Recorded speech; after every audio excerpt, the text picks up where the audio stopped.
Diplomatiya Ministerliği 6 ayının 18 günü Amerika'nın atalmış 2020 yıllık Uygurlar kişilik hukuk siyaseti kanun layihəsini imzalab, kanunga aylandırganlığı hakkında bayanat ilan kıldı. Bayanatның toluq teksti tüvendikice. Amerika atalmış 2020 yıllık Uygurlar kişilik hukuk siyaseti kanun layihəsini imzalab, kanunga aylandırdı. Bu atalmış kanun layihəsidə Cungu Şinjanның kişilik hukuk ahvali qasdən xunuklaştırılıb, Cungu hökumətinin Şinjanны idare qilish siyasatiga zaharxandilik bilan hujum qilindi. Xalqaro qonun va xalqaro munosabatning asosiy mezoni ochiq oshkora dafsanda qilindi. Junguning ichki ishlariga qo'pollik bilan aralashildi. Jungu hökuməti va xalqi buningdan qattiq g'azablandi ham buningga qat'iy qarshi turdi.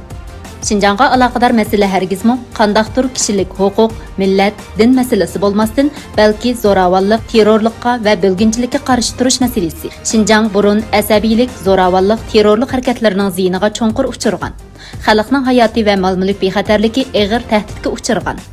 Şinjanның hadisidanmı, mahiyyətinmi tüzləşdi çiң turub, zərbə beriş bilan aldını elishni birləşdirib, qo'llangan bir yurish tadbirlari Junguning qonuniga uyg'un bo'lib qolmasdan, balki yana Junguning xalqaro jamiyatning terrorlikqa qarshi turish va asabiylikni tugutish tashabbusini amaliylashtirilishi, jumladan Birlashgan Davlatlar Tashkiloti yer shari terrorlikqa qarshi turish strategiyasi va zo'ravonlik, asabiylikning oldini olish harakat planini amaliylashtirilishdagi konkret qadam bosqichi va gavdalanishi.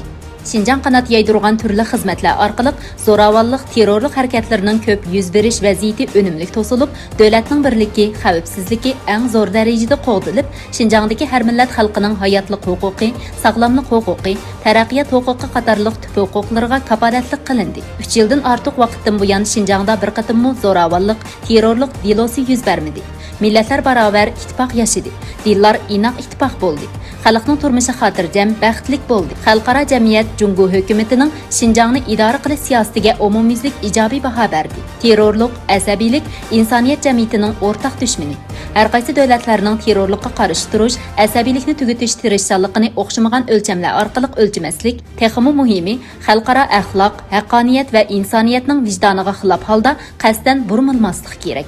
Amerika yuqorqi atalmış qonun layihəsidə paketga e'tiborsiz qarab, haqni ostun üstün qilib etgan bo'lib, Şinjanның terrorlikqa qarshi turish, bölgünçilikka qarshi turish, asabiylikni tugutish tadbirlarini xunuklaştirishga urinib, terrorlikqa qarshi turish masalasida ochiqdan ochiq qo'sh o'lcham qo'llanib, Amerikaning Junguning egilik huquqi, xavfsizligiga ziyon yetkazib, Jungudagi millatlarning munosabatiga bölgünçilik selish, Şinjanның gullanishi, muqimligiga buzg'unchilik qilish, Junguning taraqqiy qilib qudrat tepishini to'sishdan iborat qabih niyatini yanama oshkorlab berdi. Biz Amerikaga jiddiy yo'sinda shuni uqtiramizki, Şinjanның ishi butunlay Junguning ichki ishi.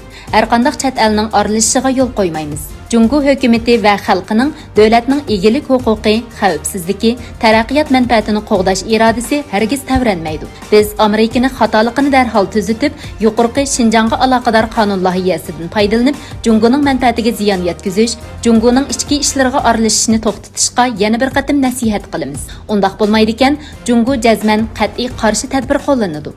Bundan kelib chiqqan barliq oqibatni butunlay Amerika ustiga elishi shart.